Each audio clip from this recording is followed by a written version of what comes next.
મહંત સ્વામી મહારાજના જીવનમાં જોઈએ તો બધા નિયમિત છે એવું નથી રહેતું. મને લાગતું જ નથી હું ગુરુ છું.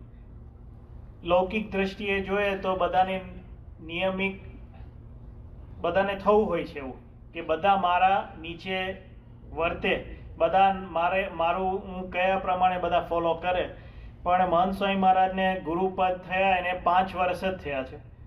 એના પહેલાં 2017માં જ્યારે મહંત સ્વામી મહારાજ હ્યુસ્ટનમાં હતા, રોબિન્સવિલ પહેલાં, અને જ્યારે ભદ્રેશ સ્વામીનું સન્માન ત્યાં કાશીમાં થયું ને એ બધો રિપોર્ટ અપાતો હતો, ત્યારે મહંત સ્વામી મહારાજે એક વાત કરી કે મહંત સ્વામી મહારાજે કીધું કે પ્રોટોકોલની દ્રષ્ટિએ હું જાહેરમાં દંડવત ના કરી શકું, પણ હું રોજ માનસીમાં ભદ્રેશ સ્વામીને દંડવત કરું છું.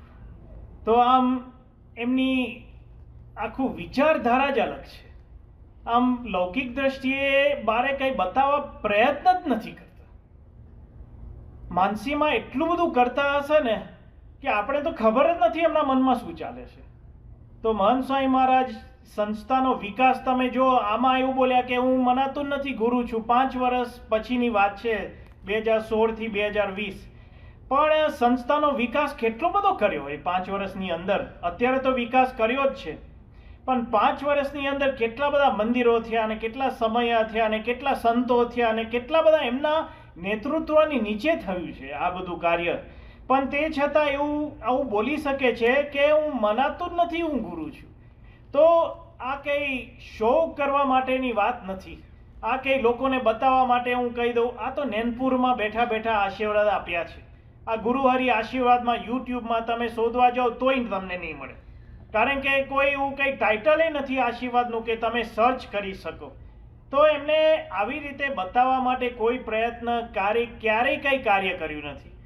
86ની સાલમાં જ્યારે મહંત સ્વામી મહારાજ નોર્થ અમેરિકામાં આખી દુનિયામાં એમને વિચરણ કર્યું, ગાંધીનગરનું નવું અક્ષરધામ થઈ રહ્યું હતું, એના માટે આ 6 સંતોએ આખી દુનિયામાં બધે ફર્યા અને વિચરણ કર્યું ને નવી નવી શોધો એના માટે પ્રયત્ન કરતા હતા, શીખવા માટે.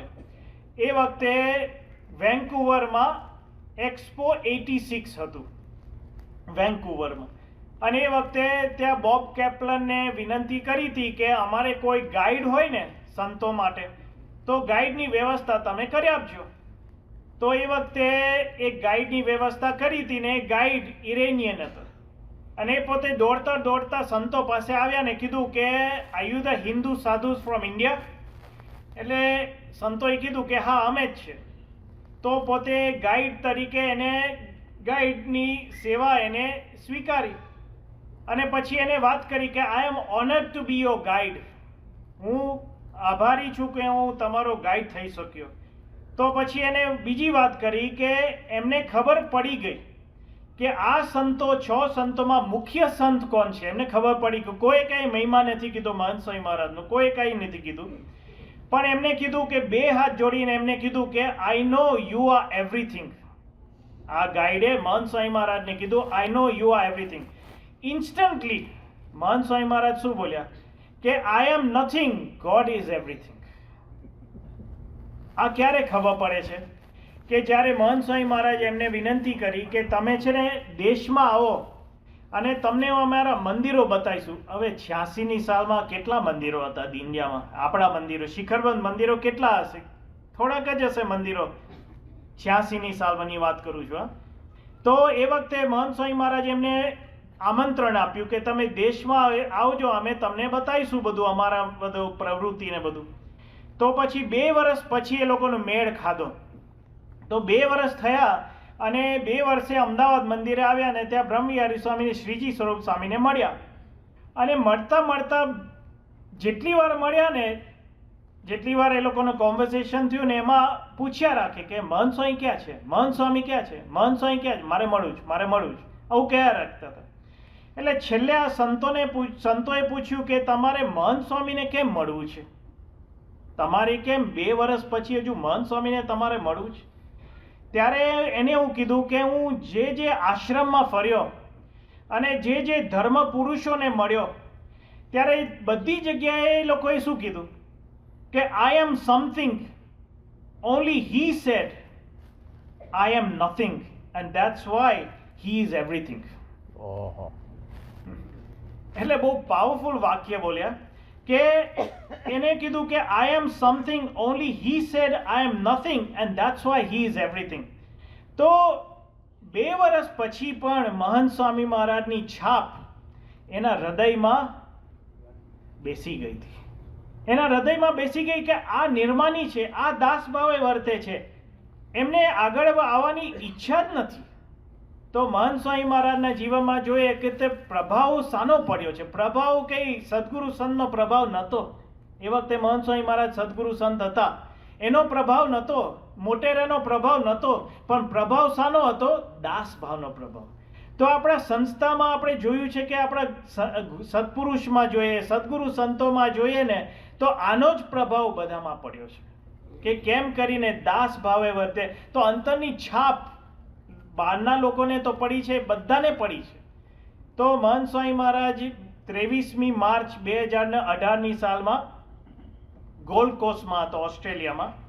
એ વખતે મહંત સ્વામી મહારાજ અલ્પાહાર કરી રહ્યા હતા ને ત્યાં એક કિશોર છે, એનું નામ કુશલ છે. એ કુશલ છે, અંધ છે. એને મહંત સ્વામી મહારાજ માટે રાજી કરવા માટે આખી સત્સંગ દીક્ષા મોડે કરી લીધી છે. એને કીર્તનો ગાય, ઉપવાસો કરે, બધું કરે. મહંત સ્વામી મહારાજનો અંતરનો રાજીપો એને પ્રાપ્ત કરી લીધો છે. મહંત સ્વામી મહારાજે કીધું કે કુશલને બોલાવો. સવારે મહંત સ્વામી મહારાજને ઉતાવળ હતી.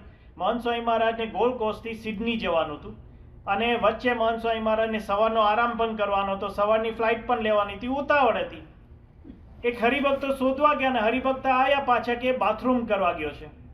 તો સંતોએ મહંત સ્વામી મહારાજને કીધું કે તમે અલ્પાહાર કરવા જાઓ, એ દરમિયાન એને આપણે મળી લઈશું. મહંત સ્વામી મહારાજ સોફામાં પાછા બેસી ગયા કુશલની રાહ જોવામાં.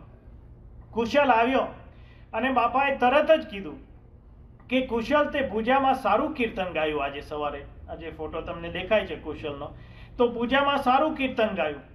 તો એમ કરતા કરતા કુશલે મહંત સ્વામી મહારાજને પગે લાગે છે અને સામે મહંત સ્વામી મહારાજ પગે લાગ્યા. તો મહંત સ્વામી મહારાજ એને પગે લાગે છે એ કિશોર કુશલને. ત્યારે સંતોએ મહંત સ્વામી મહારાજને થોડીક વાર પછી પૂછ્યું કે બાપા તમે કુશલને પગે કેમ લાગ્યા? તમે કુશલને પગે કેમ લાગ્યા? એને તો ખબર જ નથી પડવાની, એ અંધ છે. એને તમે પગે લાગો કે ના લાગો એને શું ફેર પડવાનો છે, એને ફરક શું પડવાનો છે? ત્યારે મહંત સ્વામી મહારાજ બોલ્યા કે એને આજ સ્મૃતિ રહેશે ને સ્પર્શની, એને આજ સ્મૃતિ રહેશે ને સ્પર્શની. પછી બોલ્યા કે અંધ હોવા છતાં કેટલો બધો કેફ છે એના જીવનમાં. તો મહંત સ્વામી મહારાજ દાસ ભાવે વર્તે છે, બીજાને દાસ ભાવે વર્તાવે છે. પણ કહેવાનું શું કે નાનામાં નાનો વ્યક્તિ એને ખબર પડે કે ના ખબર પડે એની મારે પડી જ નથી. મહંત સ્વામી મહારાજને અંધ બાળક, અંધ કિશોર હતો, પણ એની ક્રિયા એને રાજી કરવા માટે એની જીવનભર એને સ્મૃતિ રહી જશે કે મેં મહંત સ્વામી મહારાજનો સ્પર્શ કર્યો અથવા મહંત સ્વામી મહારાજ મારો સ્પર્શ કર્યો. તો મહંત સ્વામી મહારાજની જે મહિમાની દ્રષ્ટિ, દિવ્ય દ્રષ્ટિ, દાસભાવની દ્રષ્ટિ, એ આ દુનિયા પારની દ્રષ્ટિ છે. આપણે સમજી જ નહીં શકીએ, આપણે અંતરમાં ઉતારી જ નહીં શકીએ. કારણ કે કોઈ આવી રીતે આખી દુનિયામાં તમે માણસો લાવો ને આ રીતે કોઈ વર્તી નહીં શકે, કોઈ વર્તીને બતાવી પણ નહીં શકે. 3 સપ્ટેમ્બર 2017માં મહંત સ્વામી મહારાજ રોબિન્સનમાં બિરાજમાન હતા અને એ દિવસે મહંત સ્વામી મહારાજ ત્યાં ઉતારે આવ્યા. અને આપણે જોયું હોય તો રાતનું જ્યારે મહંત સ્વામી મહારાજ ભોજન લેતા હતા અને ત્યાં બાપા સનરૂમમાં બેસતા હતા અને ત્યાં ગાર્ડનમાં બધા હરિભક્તો બેસતા હતા એ વખતે. અને થયું એવું કે મહંત સ્વામી મહારાજ સભામાંથી આવતા હતા અને ત્યાં હજુ તો બાપા સનરૂમમાં બેસવા ગયા અને આસન ઉપર બેસવા જાય છે અને ત્યાં એટલો વરસાદ પડ્યો કે બધા હરિભક્તોને શિફ્ટ થવું પડ્યું સર્વસ્વ હોલમાં. અને એ થતું હતું ત્યારે મહંત સ્વામી મહારાજ એવું બોલ્યા કે બંદૂક લઈને મંડ્યો છે વરસાદ, બંદૂક લઈને મંડ્યો છે. ગુણવત્સલ સ્વામીએ બાપાને વાત કરી કે બાપા પ્રસાદીની દૂધી છે એ લાવ. કારણ કે યોગી બાપાના પ્રસંગની સ્મૃતિ કરાવતા યોગી બાપા કહેતા કે દૂધી લાવ, વરસાદને ભગાડીએ. તો એમ કરીને ગુણવત્સલ સ્વામીએ કીધું કે દૂધી લાવ. ત્યારે મહંત સ્વામી મહારાજે કીધું, મહંત સ્વામી મહારાજ બહુ હાજર જવાબી છે ને વિચારીને જવાબ આપે. મહંત સ્વામી મહારાજ બોલ્યા કે દૂધી તો ઘોડીને પી જશે, દૂધી તો ઘોડીને આ પી જશે વરસાદ, એને કાંઈ અસર નહીં થાય. પછી ગુણવત્સલ સ્વામીએ કીધું કે તો પછી દૂધીનો હલવો બનાવી દે. તો મહંત સ્વામી મહારાજ હસીને બોલ્યા, હા હલવો બનાવી દો, હલવો બનાવી દો. પછી ગુણવત્સલ સ્વામીએ બાપાને વાત કરી કે તેને એટલે દૂધીને તેને આપને રાજી કરવાની તક હતી, દૂધીને આપને રાજી કરવાની તક હતી કે દૂધી તમે હલાવી હોત તો વરસાદ બંધ થઈ જાત, પણ રાજી ના કરી શક્યો. તો મહંત સ્વામી મહારાજ આમાં પણ દાસ, આમાં પણ એવું ના બોલ્યા કે હું ધારત તો આ વરસાદ બંધ કરી શકત. તો મહંત સ્વામી મહારાજ શું બોલ્યા કે આપણે નમી દેવું, આપણે નમી દેવું, નમવામાં માલ છે.